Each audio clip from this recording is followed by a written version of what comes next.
going to jump in with Angela. So Angela, if you can start us off by introducing yourself, telling us a little bit about your background and your role with Teacher Monster. Sure, yeah, lovely to meet you. Thanks for asking me along today. So Teach Your Monster is run by the Usborne Foundation.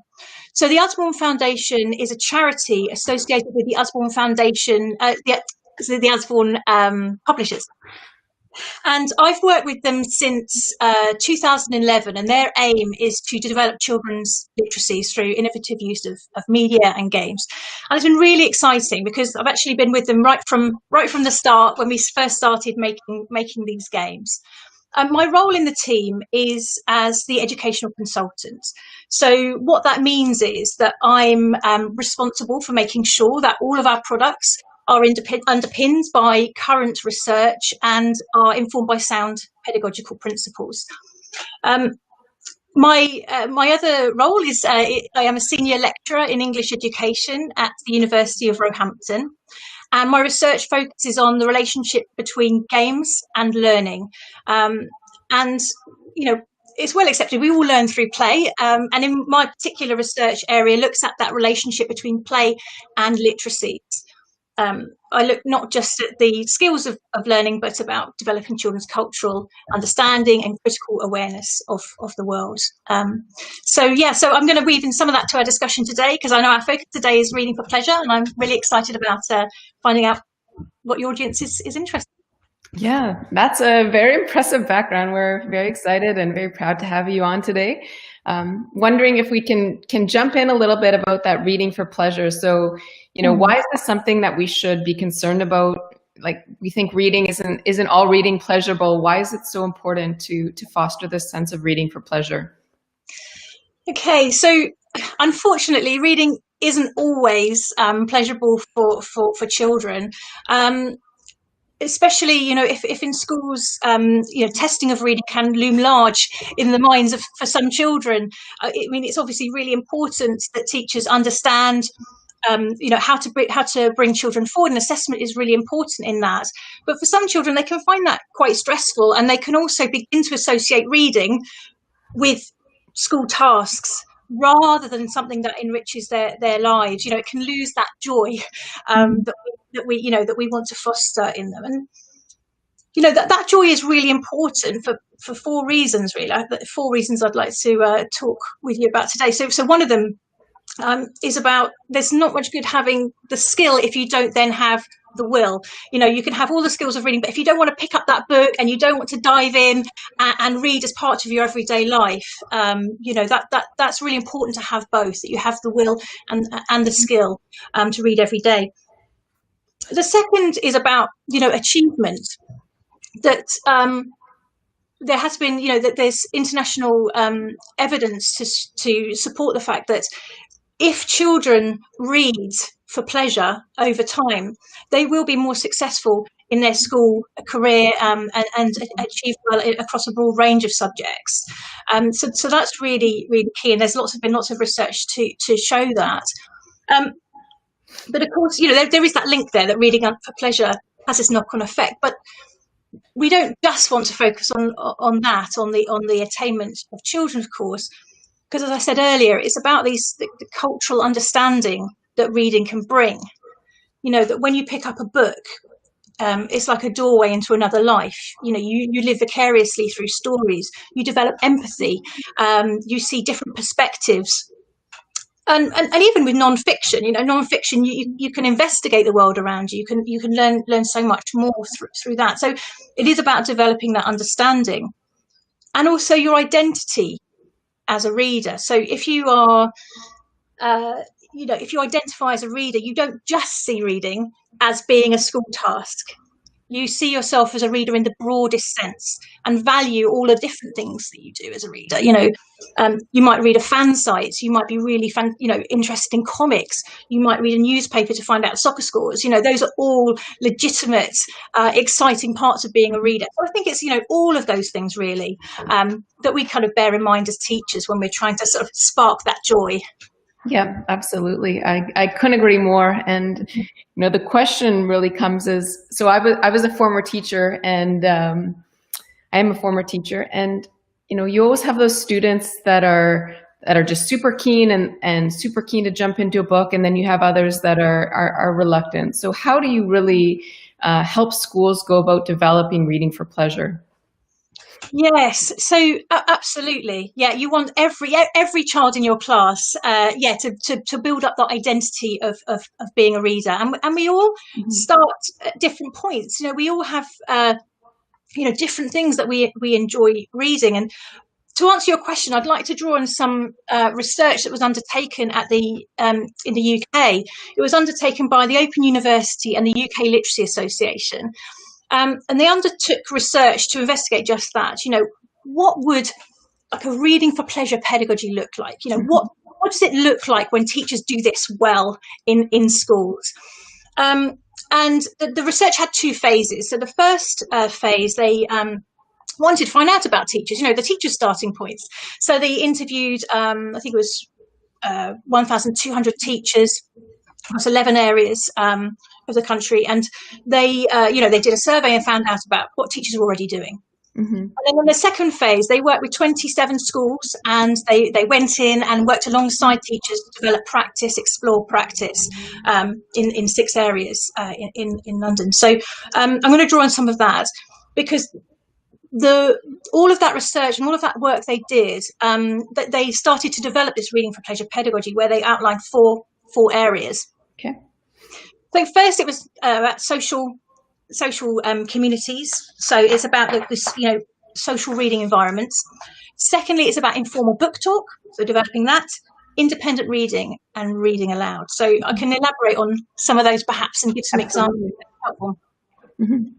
Okay, so with social reading environments, one of the things that they looked at was that they wanted to investigate how to build communities of readers, that we're not just all on our own reading our own books. This is a social dynamic process of being a reader.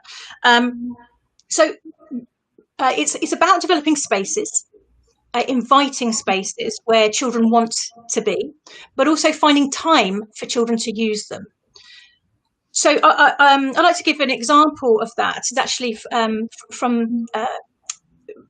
the website that they've developed. It's a case study from a teacher, and what she did is she was actually responsible for the Forest School. I don't know if you have something similar in the US, but the Forest School is where you get out and about into the woods and you take your learning outside.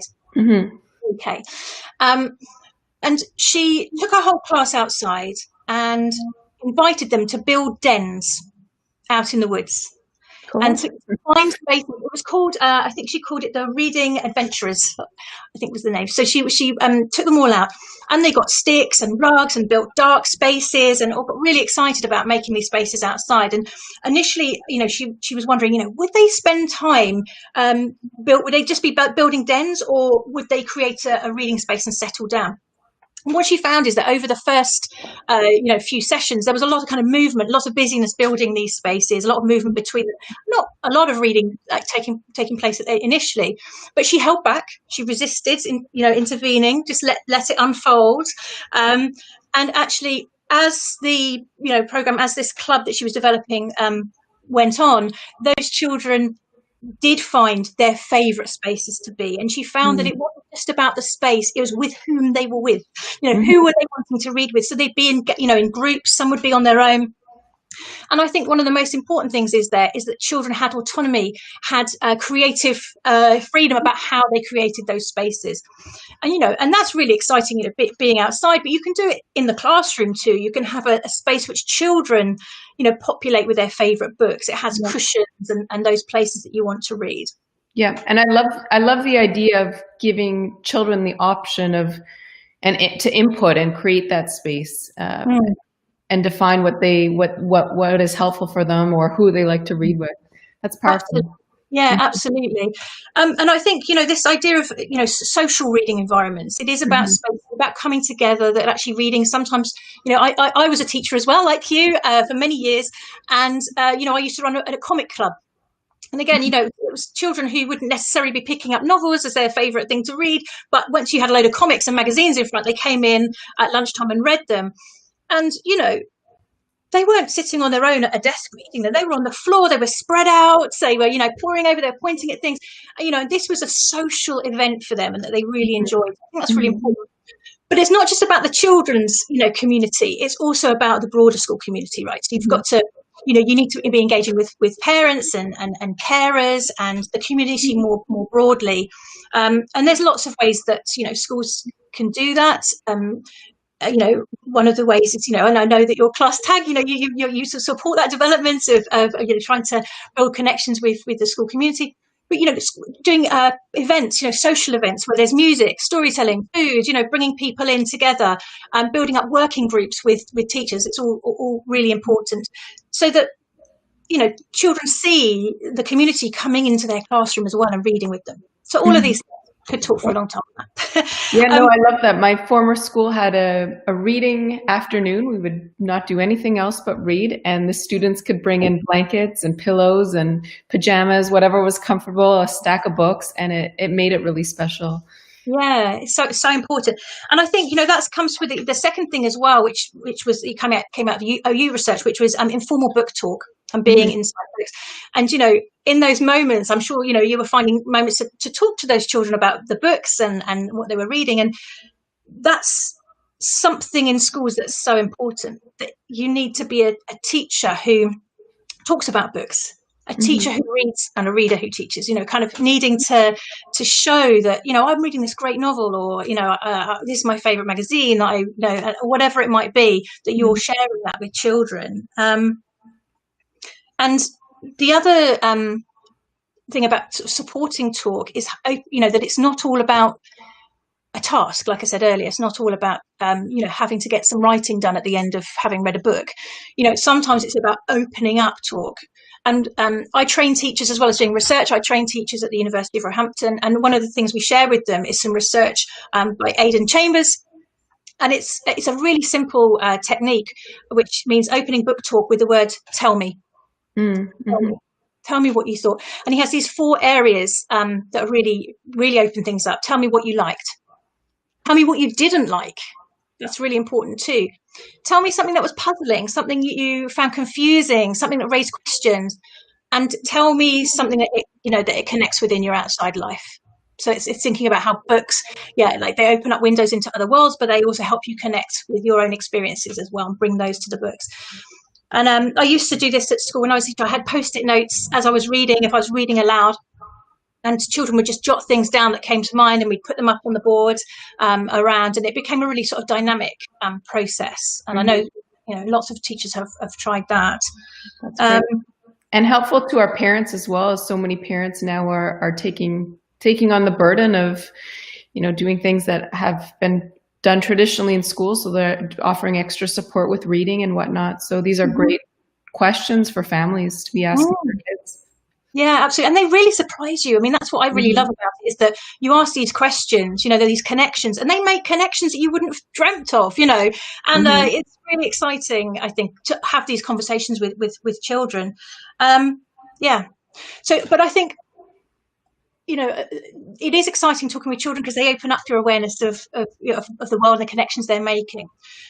But the other thing about, making recommendations, children recommending books to each other and things, that as teachers, we need to keep ourselves, aware of all the books that are being published at the moment, and be readers of children's books as well, kind of be open to reading all sorts of texts, not just ones that we were familiar with as children ourselves, because then we're better equipped to hand that book, the right book, to a child at the right moment, or a comic or whatever it might be, to get to spark them on. So can you also tell us a little bit about how specifically your organization with Teacher Monster is supporting teachers in this area? How, specifically regarding reading for pleasure? Yes, absolutely. So if I say a little bit about Teacher Monster, as you know, so some of your audience may already know that we have been creating games, Teacher Monster games, for a number of years now, to support children to develop reading, their reading at the early stages of reading. And our initial games focused on phonics. Mm-hmm. So phonics, supporting children to make the links between the letters, the symbols, and those sounds, and develop the skills needed to blend through a word.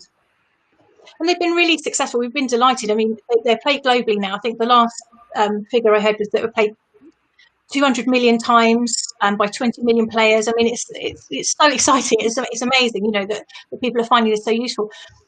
But we've always, as a company, we always have known and have always come from the starting point, but that reading is not just about skills. It is about the pleasure and about enjoyment.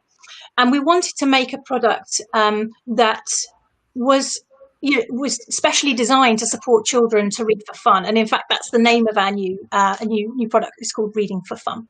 Amazing. And just to give a little bit of context for those who may never have played the games, the whole principle really behind it is that the children have their very own very cute little monster which they teach to read. And the children in that sense aren't being taught to read by the product, by the game. The children are taking ownership over their learning and teaching their little monster everywhere. And that's a very sort of powerful dynamic to have in learning.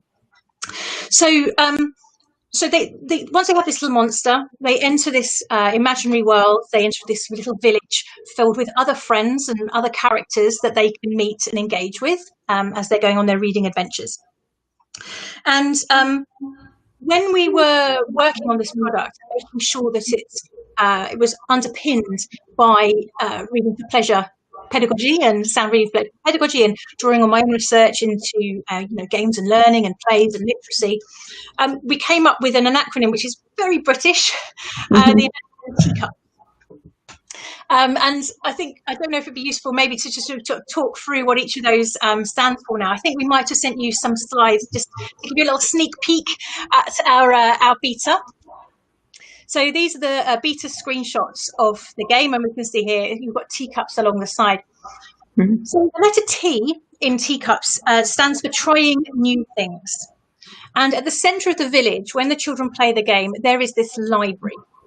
And the library is filled with all sorts of text. You've got poetry, non-fiction, stories, joke books, like a real range.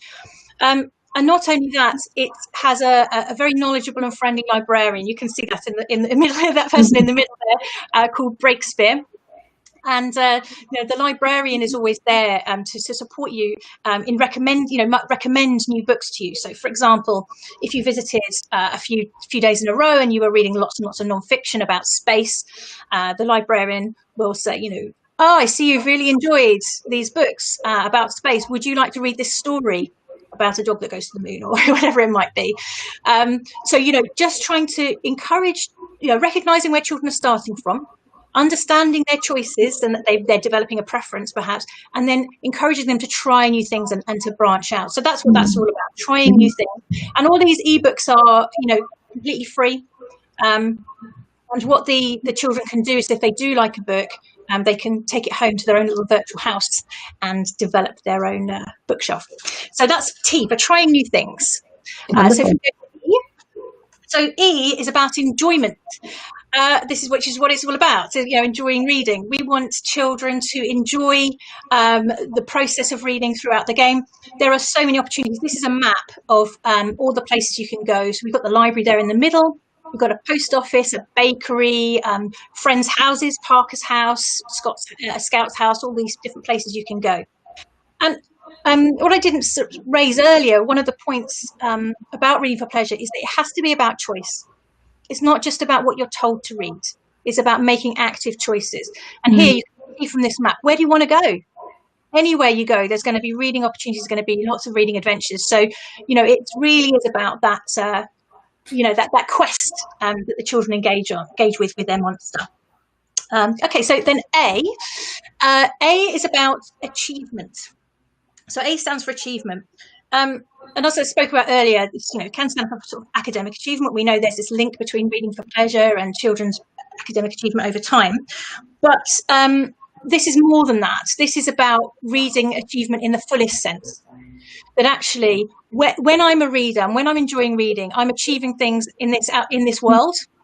You know, I can deliver books, I can deliver posts, I can, you know, make food. I can work at the bakery because I'm reading these recipe books, and so, you know, at every stage, this is a sort of affirmation of your identity as a reader. Really, that's what this is all about. You know, that you can choose to take part in all these different activities. So the C then in teacups stands for community. And I spoke earlier about the Open University research into building communities of readers, and this is in here. It's really a sort of a simulation of that, in that you can choose who you want to read with. So there's lots of different characters in the world that you can pick up a book and read with, whether that's around a campfire, whether it's in the library, sitting around with the librarian, whatever it might be, but you're choosing to read with others. And what I like about this sort of screenshot here is they're actually reading a magazine. This is the Okie magazine. Mm-hmm. And let's pretend we're wolves running in the wild. Aroo! And we've got the character that you're reading with there, sort of joining in. Aroo! And the characters actually ask questions, much in the same way. It sort of models this book talk that you might engage with in a school setting. So they might say, "I wonder what's going to happen next," or "Oh, I don't like the look of that character," or "This is really exciting," or whatever it might be. There are these kind of responses, these social responses to your reading. And in testing, it's really interesting because we do test regularly with schools and with children, and children are reading this aloud. They're reading to the page, reading aloud to those characters on the screen. So, which is real, joy to watch when we've seen that in testing. So that's about community. If we go to you. Okay. Now this is good. This is about understanding the purposes of text. And do you remember on the notice board it had all the different jobs? If you'd selected bakery, this is where you'd end up. And we've got the character here. So this is it might be your monster here, behind the counter, and you have all the villagers coming to your bakery for the day. This one's asking, "Hello, monster. Can I have a rock bun, please?" To achieve this, you've got to open up the book, that little blue book that's on the side, which is filled with recipes. Find the right recipe, open it up, read it, follow the instructions, and create the cake. And you can get creative with this. You don't have to follow the recipe to the T. You can get creative. The characters don't mind getting a surprise if it doesn't go to plan. It's a very sort of positive, experience of cooking. And we felt this was really important in the game, that we had a range of text, that it's not just about stories, that you can read. I have lots of, friends who read recipes for pleasure. They sit there kind of thinking, what am I going to do at the weekend? What could I make? And there is this process of reading for pleasure, but also reading for purpose. So that's you. That's understanding the purpose of text. For the letter P,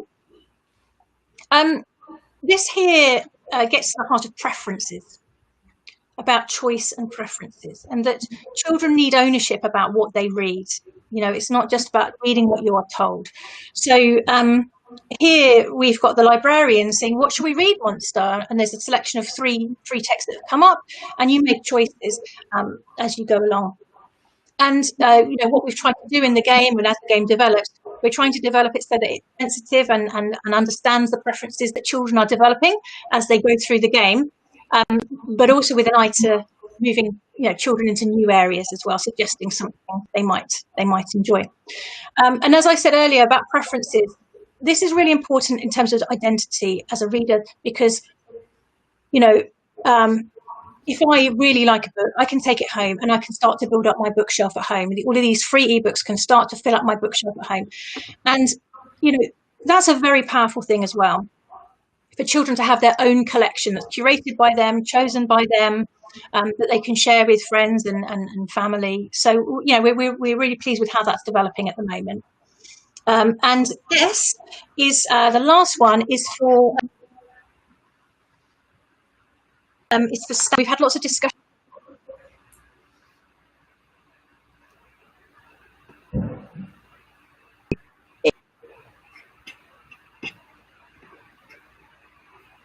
In that. But it can also mean that you're developing your stamina in terms of your habit of reading, that you want to read every day, that you're going back to books or to comics or whatever it is you're choosing to read every day. So it becomes a kind of lifelong love of reading. Is, you know, basically the end goal, isn't it, that we hope to develop in all our children. But it can also be developing stamina in terms of series. You know, we know that children you know, can really get hooked on a series of books. You know, whether it's Diary of a Wimpy Kid or whatever it might be that you are reading. The next one you want to move on further and further into the series, and that can also be a form of stamina. So it can mean many things, but we've illustrated it here just to show you sort of a bookshelf, and there's a few texts here that are sort of indicative of some of the texts in the game, but of course there are lots more, and we're trying to add to it all the time. So those are the kind of main key elements of the reading for pleasure pedagogy. Mm-hmm. And in terms of next steps, really, this is a beta at the moment. It's a beta stage, and we are making this available as all our games are, free on a PC. All you have to do is choose it from a drop-down menu. And we are really hoping that your audience, the teachers in the US, will just have a go at the pilots that we've put out there. It's very much in development. We want to hear feedback. We want to hear suggestions so that we can continue to develop it based on feedback that we receive from practicing professionals. That's so important to everything we do. We're always talking with teachers, talking with parents, finding out what works, what's not working, what they'd like to see more of. So, if your teachers, would like to have a go at that and get in touch, we'd love to hear from them. Yeah, this is an incredible resource. I can't believe, this is freely accessible to folks around the world. Thank you for being part of that and making it possible. I think the beta version looks incredible, and can't wait for the official launch as well. Eventually it will be available on the App Store, and although it is on the App Store, it's a paid app. We make it free twice a year for schools, so that they can get it on there. If schools are on a tight budget, so we make it freely available. The app will be available twice a year, so you can get it on your your bank of tablets. Sometimes that's easier, isn't it? Thank you. And thank you so much for sharing with us today, Angela. You reminded me of some things that I need to do in my personal life, and just, that modeling of reading for pleasure. We get so busy, and it's important to pause and say, okay, I need to get some books for myself and share that out with the world and share with friends with what I'm reading. And I think that's really important. I do read a lot, I should add, but I could do more in sharing what I'm reading with others. Absolutely. And I think that's it. I think, that's one of the things that, as all teachers are trying to do. We're trying to make links with our own private practices and our pedagogical practices. And sometimes, it's in busy lives, they can become quite separate sometimes. We don't think, so when we're thinking about how do we support children to read independently, think, well, what do I do when I read for pleasure on my own? Am I sitting at a desk, or like you were saying when you were a teacher, do I want to be on a cushion, or do I want to be in a den, or do I read in the garden, out and about? Do I read with others? So it's making those connections. I think is really important. Yep, absolutely. And then building that community, so you have recommendations with something else that you highlighted. I think that's really important. I have a friend who regularly puts on her Facebook posts, what book should I read, and sends it out. And I haven't done that, but I read all the recommendations that she's getting, and I pick from that list. So absolutely. And I mean, I don't know about you, but I love audiobooks. I like audiobooks, but I also love hearing books read aloud. And I think that's something that I didn't quite have time to touch on earlier, which is this reading aloud kind of aspect. You were saying about, you become part of a community and recommendations. And I think some of the best schools that do this really successfully, it isn't about we're going to do X, Y, and Z, and then we're going to be reading for pleasure. It is a school journey, and it's a journey of professional development. Teachers reflecting on their own practice. It's a whole school approach. And like you were saying, you're reading these recommendations, and if children get the chance to hear this in assemblies, children saying about what they've read in assembly, it really gives it profile. teachers reading aloud is really important. It enables children to get into stories in a way that they maybe, if they're at early stages of reading, it gives them access to text they couldn't read on their own, and to develop that real enjoyment. But I had a really interesting case study by a teacher who asked the question, who runs reading aloud in our classroom? Mm-hmm. We had this sign-up sheet in the classroom where children would go up and write their name down and say what they wanted to read aloud, what it was going to be, and the teacher would read aloud and model this, characterization and expression and all of those things. But then a child would come and do the same thing, and it's about that side of it. Awesome. All of these things that I've been talking about, they are actually available on a website which is linked to the OU. You can put it out on your Facebook page as well. So it's www.readingrichpedagogies.org, and it's full of teacher. What's really nice about it, it's got lots and lots of teacher case studies. I think I've got one here. They look much better than in colour. I've got it in black and white, but they're written by teachers, all about things that have worked, all underpinned by the research. So that's might be interesting to some of you. Okay.